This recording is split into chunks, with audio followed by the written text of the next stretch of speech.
नमस्कार दोस्तों, geography optional classes में आप सभी का तहे दिल से स्वागत है।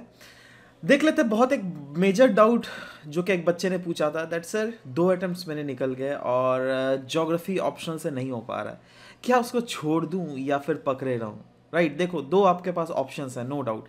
आप अपने ऑप्शंस को चेंज कर लो और with hold your option. Right now आपको इसी चीज़ के बारे में, अगर आप लोगों में भी बहुत सारे ऐसे बच्चे हैं, क्योंकि बहुत सारे बीच बीच में कॉल आते रहते हैं, सर 1 अटेम्प्ट दे दिया, 2 अटेम्प्ट, किसी किसी के 3 अटेम्प्ट्स निकल जाते हैं बट उनका भी क्लियर नहीं हो पाता है। राइट, तो ऐसे ही अगर आपके भी मन में कोई डाउट है, आप बिल्कुल बेझिझक हम लोगों को पूछ सकते हैं। नीचे गूगल फॉर्म का लिंक दिया हुआ है दोस्तों, वहाँ पे आप अपने कोई भी क्वेरीज आराम से डायरेक्टली हमें पूछ सकते हैं। एनीवेज, इसको सॉल्व करने के लिए सबसे पहला तो मेरा क्वेश्चन आपसे यह है दैट क्या आपने प्रीलिम्स क्लियर किया है। बहुत जने तो ऐसे ही होते हैं, प्रीलिम्स ही नहीं क्लियर करते, वो लोग मेंस के सपने देखते हैं, है ना। तो पहले प्रीलिम्स क्लियर करो, उसके बाद ये अगर डाउट आ रहा है ना तो वाजिब है ये डाउट, है ना। तो अगर प्रीलिम्स क्लियर नहीं किया तब आपके लिए यह बिल्कुल वीडियो नहीं है, आप बिल्कुल स्किप कर सकते हो। राइट, बट अगर आप प्रीलिम्स क्लियर कर ले रहे हो फिर भी अगर आपकी नहीं निकलती है, तब आपको मैं 2 क्वेश्चन और भी पूछूंगा दैट क्या आपने ज्योग्राफी ऑप्शनल में आंसर राइटिंग प्रैक्टिसेस की थी या आपने कभी भी आंसर राइटिंग प्रैक्टिस ही नहीं की है। ठीक है, क्योंकि देखो अगर कभी भी आंसर राइटिंग प्रैक्टिस नहीं की है, सिर्फ कॉन्सेप्ट पढ़ के आप चले गए, तो आप खुद सोचिए उसको कॉपी में आप कैसे उतारिएगा। क्योंकि अगर आप प्रीवियस ईयर क्वेश्चंस देखो, क्या स्टैटिक क्वेश्चंस पूछ रहे हैं अभी नहीं, काफी ज्यादा डायनामिसिटी है, काफी ज्यादा इंटरकनेक्टिविटी है, ये आपने भी देखा होगा, है ना। तो आप कैसे एक्सपेक्ट कर रहे हो दैट जब तक कोई भी चीज को प्रैक्टिस ना करो आप उसको आराम से कर पाओगे टैकल। आप खुद सोचो ना, जैसे क्रिकेट ले लो, है ना, बहुत फेवरेट गेम है ना सबका। तो आप खुद सोचो, कोई बंदा अगर क्रिकेट देख रहा है, अच्छा उसको पता है दैट हाँ कवर ड्राइव कैसे मारते हैं, उसको पता है पुल शॉट कैसे मारते हैं, सिक्स कैसे मारते हैं, हेलीकॉप्टर शॉट कैसे मारते हैं, है ना, कीपरिंग कैसे, फील्डिंग कैसे किया जाता है, सब कुछ पता है। अगर वो सिर्फ यूट्यूब में वीडियोस देखकर वो सीख जाता तो क्या वो उसका डायरेक्ट सिलेक्शन होगा हमारे इंडियन टीम में? कभी नहीं हो सकता है अनटिल अनलेस आप उसको जाकर प्रॉपरली नेट में प्रैक्टिस ना करो। अब बताओ कितने लाखों लाखों बच्चे करते होंगे हर साल नेट में प्रैक्टिस, क्या लाखों बच्चों को जगह मिलता है उस टॉप 11 में? नहीं, राइट, है ना। तो यही चीज बोला गया है, जब तक अगर आप प्रैक्टिस नहीं करोगे ना तब तक आप जैसे क्रिकेट नहीं खेल सकते, वैसे ही अगर आपने प्रॉपर प्रैक्टिस नहीं की और अगर आप एग्जाम्स लिखने चले गए तब आपका निकालने का प्रोबेबिलिटी घट जाता है। आप बोलिएगा सर बहुत सारे ऐसे टॉपर को सुना है दैट उन्होंने बोला है दैट हाँ भाई हम लोग नहीं हमने ज्यादा प्रैक्टिस नहीं किया है। यही बहुत बड़ा गलती कर देते हो, पता है आप लोग टॉपर्स को सुन तो लेते हो बट आपने टॉपर्स का बैकग्राउंड कभी नहीं देखा है। आपने वो नहीं देखा है दैट उसने शायद छोटे से काफी ज्यादा टॉप वॉप मारा होगा अपने इस क्लास में, उनका फैमिली बैकग्राउंड जो है ब्रॉट अप जो जहां पर हुआ है उनका वो काफी ज्यादा स्मूथ था, है ना। सबका तो सेम नहीं होता है ना जी, देखो ये सच्चाई है। लेकिन राइट, एवरी सबका ऐसा नहीं होता है जब सबके जो छोटे से क्लाइमेट ब्रॉट अप होता है बहुत ही अच्छे परवरिश होती है या फिर बहुत ही एडुकेटेड रीजन में हमें सीखने को मिलता है। ऐसा भी होता है दैट हाँ भले ही आपके सब कुछ सही है बट हाँ आपको स्कूल अच्छा नहीं मिल गया होगा, ठीक है। तो इसीलिए सबसे कंपेयर अपने आप को नहीं करना है, राइट। और यहां पर अगर आपको कंफ्यूजन आता है ना दैट सर ठीक है, अगर आप बोल रहे हैं दैट चलो भाई मैं अपने आप को जज करना चाहता हूं that whether I can actually right good answers और नॉट, राइट। तो वो अगर सेल्फ जज करना हो, क्योंकि अगेन मुझे पता है दैट आप लोगों को जैसे बहुत बच्चे हैं जो का कोचिंग नहीं करते हैं, है ना, वो लोग खुद से प्रिपेयर करते हैं, तो उन्हीं के लिए मैं ये क्लियरली बताना चाहता हूं। अगर आपने अपने सेल्फ जज करना है ना तो इस 2 जो क्वेश्चन है दैट इज क्या आपने आंसर राइटिंग प्रैक्टिस की है, तो यहां पर भी मैं आपको कुछ कुछ चीजें समझाना चाहता हूं दैट आंसर राइटिंग प्रैक्टिसेस जो अगर करते हो, राइट, तब आपको बिल्कुल डरने की जरूरत नहीं है। You can for sure hold on to this subject, आपको कोई चेंज करने की जरूरत नहीं है। क्योंकि सोचो आप अगर आप ज्योग्राफी ऑप्शनल से कोई दूसरा ऑप्शनल स्विच कर रहे हो, ठीक है, तो आपको वहां पर भी तो उतनी ही मेहनत करनी पड़ेगी ना जी। यहां पर तो उतनी मेहनत नहीं करनी पड़ेगी, क्यों? क्योंकि यहां पे अपने फिजिकल ज्योग्राफी का नॉलेज है, अपने ह्यूमन ज्योग्राफी का नॉलेज है, अच्छे से वो भी नॉलेज है, ठीक है, तो आपको डबल मेहनत नहीं करनी पड़ेगी। बट जब भी आप आंसर राइटिंग प्रैक्टिसेस कर रहे हो, कुछ कुछ फैक्टर्स को जो कि आपको बिल्कुल ध्यान ध्यान देना है वो है आप आंसर किस टाइप का लिख रहे हो, आंसर की क्वालिटी क्या है, और क्या आंसर्स में आपने इंटरकनेक्टिविटी यूज कर रहे हो क्या नहीं। क्योंकि देखो अल्टीमेटली वैसे तो ये टॉपिक है दैट आपका सेल्फ डाउट है, ज्योग्राफी ऑप्शनल में आपका सेल्फ डाउट है दैट प्रोसीड करे क्या ना ज्योग्राफी ऑप्शनल में।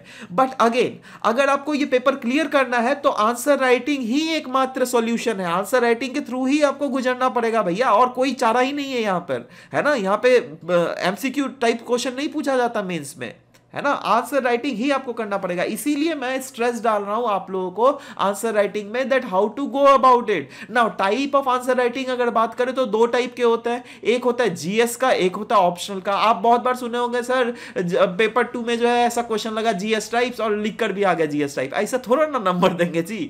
जैसे एक एग्जांपल, छोटा सा एग्जांपल ही आपको क्यों ना लूं, जैसे for example smart city concept, ठीक है। तो आप खुद सोचो अगर आप जीएस में अगर सेंटेंस बना ले रहे हो, आपने क्या लिख रहा है दैट स्मार्ट सिटी कॉन्सेप्ट जो है it should be truly implemented for the development of a region as a whole, ठीक है। एक चलो आपने एक सेंटेंस लिख दिया, राइट। बट वही सेंटेंस अगर आप ऑप्शनल में यूज करोगे तो कैसे यूज करोगे? क्या आप मॉडल्स एंड थ्योरीज का इस्तेमाल कर सकते हो? बिल्कुल कर सकते हैं। क्या आप वेरियस अदर ज्योग्राफिकल कॉन्सेप्ट, जैसे बोलते नहीं हम लोग आंसर को ज्योग्राफिकल बनाना है, कैसे ज्योग्राफिकल बनाओगे भाई? कुछ नहीं, जो आपको सिर्फ देखो वर्डिंग्स आपको चेंज कर देने पड़ेंगे। जैसे हमने क्या बोला दैट अभी smart city concept should be truly implemented for the development of a region as a whole, right. तो क्या हम उसको लिख सकते हैं दैट स्मार्ट सिटी कॉन्सेप्ट जो है it should B implemented in line with berries matrix concept of regional synthesis. क्योंकि रीजनल सिंथेसिस में भी क्या बोला गया है दैट समय के साथ साथ दैट इज टाइमली और स्पेशली जो है चीजें चेंज होती है, उसी का एनालिसिस बेसिकली बेरीज के मैट्रिक्स के थ्रू किया गया है, राइट। तो उसी का इंप्लीमेंटेशन क्या हम स्मार्ट सिटी में कर सकते हैं? कैसे नहीं कर सकते भाई, आप खुद सोचो ना। आप सोचो अगर सिंगापुर से अगर हम लोग सीख रहे हैं, अगेन स्मार्ट सिटी मतलब अचानक से तो अपना तो हमारे दिमाग का तो उपज नहीं है ना स्मार्ट सिटी जी, कोई दूसरे कंट्रीज में से हुआ था वही चीज देखकर हम आप लोग अपने देश में हम लोग इंप्लीमेंट कर रहे हैं, राइट। तो कोई दूसरे कंट्री में आप खुद सोचो अगर हुआ है तो वहां पर तो एक डेटा होगा ना, उनको मिला होगा ना that they have how they have proceeded, उनको क्या क्या डिफिकल्टीज आई होंगी। बोलता है ना दूसरे की गलती से सीख लो जिससे खुद गलती ना करना पड़े, है ना। तो उनके गलती से सीखकर हम लोग अपने रीजन में भी इंप्लीमेंट कर सकते हैं, ठीक है। और वही चीज बोल सकते हैं, जैसे मतलब वही चीज, और उसको आप इंक्लूड कर सकते हो दैट हाँ तब हम लोग सस्टेनेबली इसको डेवलपमेंट के मतलब इस ऐसा अगर हम लोग इंप्लीमेंट करेंगे तो हम लोग कोई रीजन में सस्टेनेबल डेवलपमेंट इंश्योर कर सकते हैं जिससे वो रीजन जो है अपलिफ्ट हो into the higher stages of Rostow's growth model. देख रहे हो, तो अगेन सब मॉडल्स एंड थ्योरीज भी इस्तेमाल हो गया इसमें, जो ज्योग्राफिकल कॉन्सेप्ट्स है। मतलब मैं ये बोल रहा हूँ जस्ट एक छोटा सा एग्जांपल लिया भाई, है ना। आप ये डरो मत, है ना, दैट आपको इतना टफ घुसा के करना पड़ेगा, नहीं नहीं। अगर आप इसका 50% भी रिटेन करके अपना आंसर्स कॉपी में लिख कर आ रहे हो ना, सजा पा रहे हो ना, तो you are doing more than enough. Now अगर क्वालिटी ऑफ आंसर्स बोले तो क्वालिटी ऑफ आंसर्स मतलब देखो पहले क्या होता था ना, पहले जमाने में, पहले एक बात क्लियर कर दे रहा हूं, 60 नंबर के क्वेश्चंस रहते थे, बड़े बड़े क्वेश्चंस होते थे, राइट। तो वहां पर आप कुछ भी लिख दो, क्योंकि अरे एग्जामिनर को भी पता रहता था 60 नंबर में बच्चा कितना प्रिसाइज लिखेगा, है ना, पूरा राम कहानी ही उसे लिखना पड़ेगा। बट अभी क्या है, अभी 10 नंबर के क्वेश्चंस है, 15 नंबर के क्वेश्चंस है, 20 नंबर के क्वेश्चंस है, राइट। और इतने बड़े बड़े क्वेश्चंस पूछ लेते हैं, है ना। तो और इंटरकनेक्टिविटी वाले क्वेश्चंस पूछते हैं। तो आप खुद सोचो अनटिल अनलेस आप उसमें टू द पॉइंट अगर आप नहीं लिखोगे तो क्या चलेगा? नहीं, राइट। तो इसीलिए बोल रहा हूं क्वालिटी में सब समय प्रिसाइजली आंसर को लिखना पड़ेगा, एक ही पॉइंट को बार बार रिपीट नहीं करना पड़ेगा। क्योंकि देखो आप उल्लू बना सकते हो खुद को, अपने आप को, राइट। एग्जामिनर को आप यहां पे उल्लू बिल्कुल नहीं बना सकते हो, ये गारंटी है ये मेरा, है ना। आप मेरे से कॉपी चेक करवा लो, मैं गारंटी पकड़ रहा हूं आप उल्लू बिल्कुल नहीं बना सकते हो। क्योंकि समझ में आ जाता है यार, इतना एक्सपीरियंस लोग वहां पे आपको आंसर्स चेक कर रहे हैं ना, आप उनके सामने एकदम नन्ना मुन्ना बच्चा हो, नवजात शिशु हो, पता है आपको, ठीक है। तो उसलिए बोल रहा हूं उनको उल्लू बिल्कुल बनाने की कोशिश मत करना।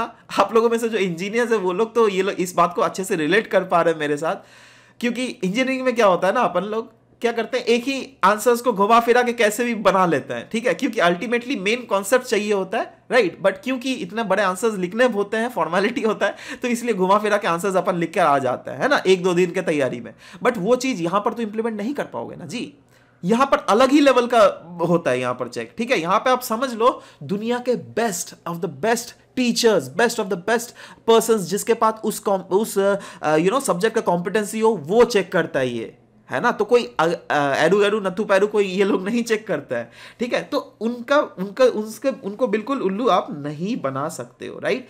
तीसरा जो फैक्टर आ जाता है वो है इंटरकनेक्टिविटी का आंसर्स। नाउ इंटरकनेक्टिविटी बोले तो जैसे मैंने परसों एक वीडियो मैंने अपलोड किया था, आपको पता होगा, वहां पे हम लोगों ने डिस्कस किया था ना एंटी नेटलिस्ट पॉलिसीज, राइट।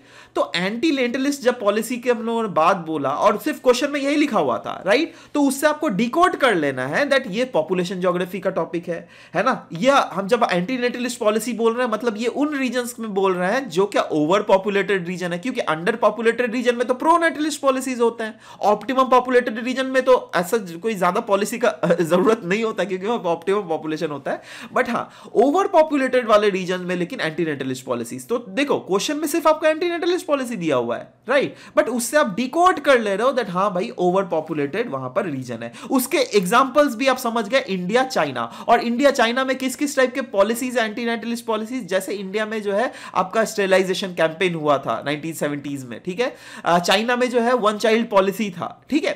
तो अगेन समझ गए ना दैट क्या क्या एंटी नेटलिस्ट पॉलिसीज है। तो अगेन आपको समझना पड़ेगा दैट क्वेश्चन का टॉपिक क्या है, क्या इस क्वेश्चन में पूछा गया है, और उसका आपका बैकग्राउंड में क्या क्या नॉलेज है ना। बैकग्राउंड नॉलेज को चेक करने के लिए अगर आप बोलोगे सर ये कैसे पता करे दैट वैसे कैसे कनेक्टिविटी करे, तो आप देखो, अगर आपने कहीं से कोर्स किया तब तो बिल्कुल अच्छा है, अगर आप खुद से प्रिपेयर कर रहे हो ना तो मेक श्योर कोई बड़े सीनियर्स से आप पूछ लिया करो यार, है ना। आप वो क्यों यार, आपको देखो ना, आपको ऑथेंटिक चीजें चाहिए ना, आप नीचे में गूगल फॉर्म का लिंक दिया हुआ है ना, आप वहीं पे क्वेश्चन पूछ लेना आपने, ठीक है।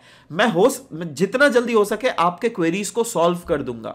बहुत सारे ऐसे भी क्वेरीज होते हैं जिनको यूट्यूब में सॉल्व करना मुश्किल होता है, तो उनको हम लोग प्रॉपरली खुद से कॉल करके उनके क्वेरीज सॉल्व कर देते हैं, ठीक है। तो ऐसा आपको डरने की जरूरत नहीं है दैट अरे भाई कोई मेरे पास गाइडेंस नहीं है, आप सब खुद से कर रहे हैं, नहीं नहीं, वो डरिए मत, मैं हूं ना, जिसका कोई नहीं है उसका मैं हूं प्रॉपरली, ठीक है। तो इसका डरना नहीं है। अच्छा, तो वही चीज बोला गया ना दैट आपको इस टाइप से रिलेशन करनी पड़ेगी, ठीक है, दैट एंटी नेटलिस्ट पॉलिसी मतलब समझ गए over populated region, over populated region का एग्जांपल समझ गए इंडिया चाइना, राइट, और वो उसके उसी का और भी इंटर रिलेशन अगर हो रहा तो कैसे करोगे बताओ, तो जैसे ओवर पॉपुलेशन ले लो, राइट, तो ओवर पॉपुलेशन में क्या हम लोग देख रहे हैं, रिसोर्स और पॉपुलेशन का इम्बैलेंस हो रहा है, राइट, हो रहा है ना जी। तो हम लोग क्या यहां पे लिमिट्स टू ग्रोथ मॉडल अपना सकते हैं, एब्सोल्युटली, क्योंकि उसमें भी तो यही बोला है कि हम लोगों ने मैल्थ्यूजियन कॉन्सेप्ट अपना सकते हैं। जी हाँ, ये पॉपुलेशन ज्योग्राफी का कॉन्सेप्ट है, ये इकोनॉमिक ज्योग्राफी का कॉन्सेप्ट है, क्योंकि अल्टीमेटली ओवर पॉपुलेशन जहां पर भी है वहां पे इकोनॉमिक एंगल तो आएगा ही ना,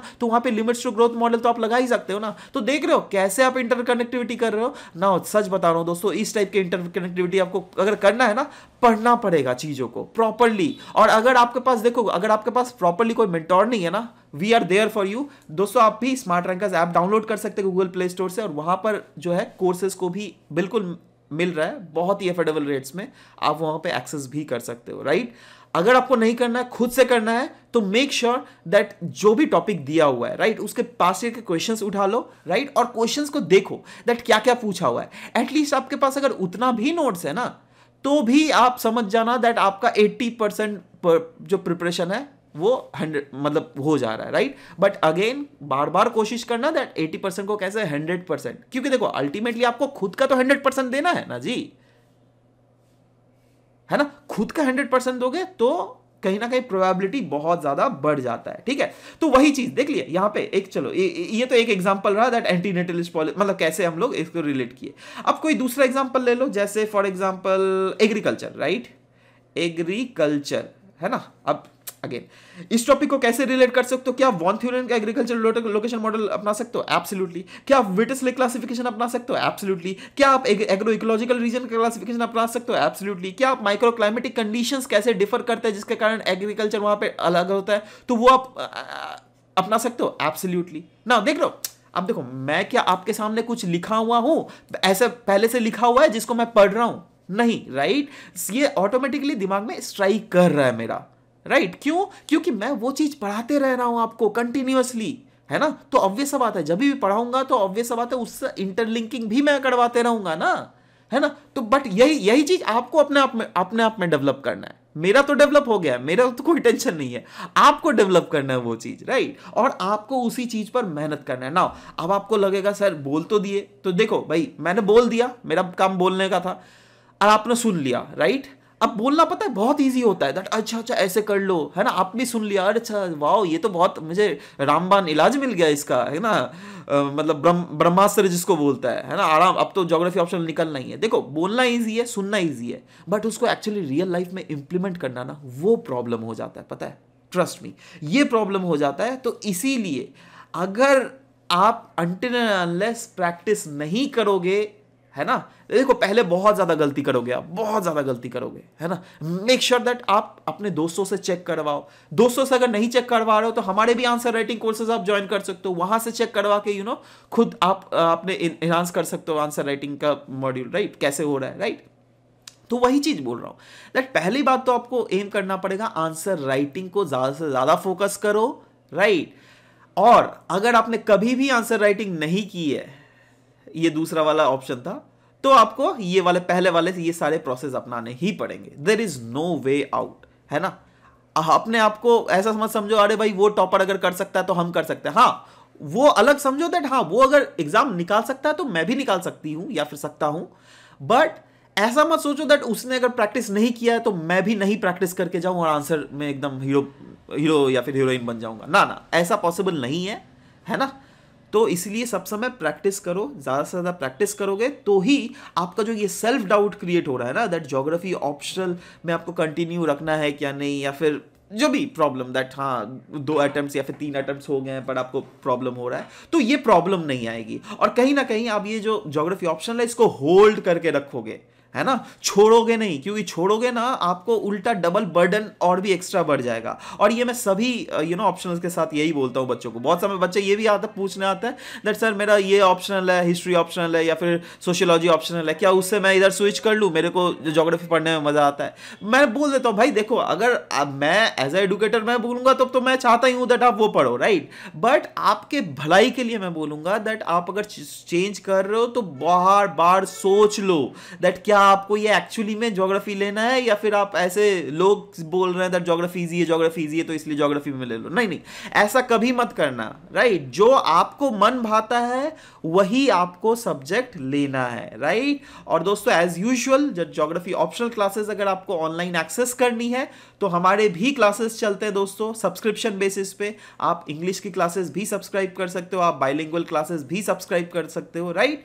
और ऑफ कोर्स ये सब आपको स्मार्ट रैंकर्स एजुकेशन ऐप में मिल जाएगा, नीचे डिस्क्रिप्शन में इसका लिंक भी दिया हुआ है, आप वहां पे पूरे क्लासेस को एक्सेस भी कर सकते हैं। एनीवेज गाइस, मिलते हैं नेक्स्ट क्लास में with a new doubt of yours, till then bye bye, take care and thank you for listening to the whole video, thank you very much.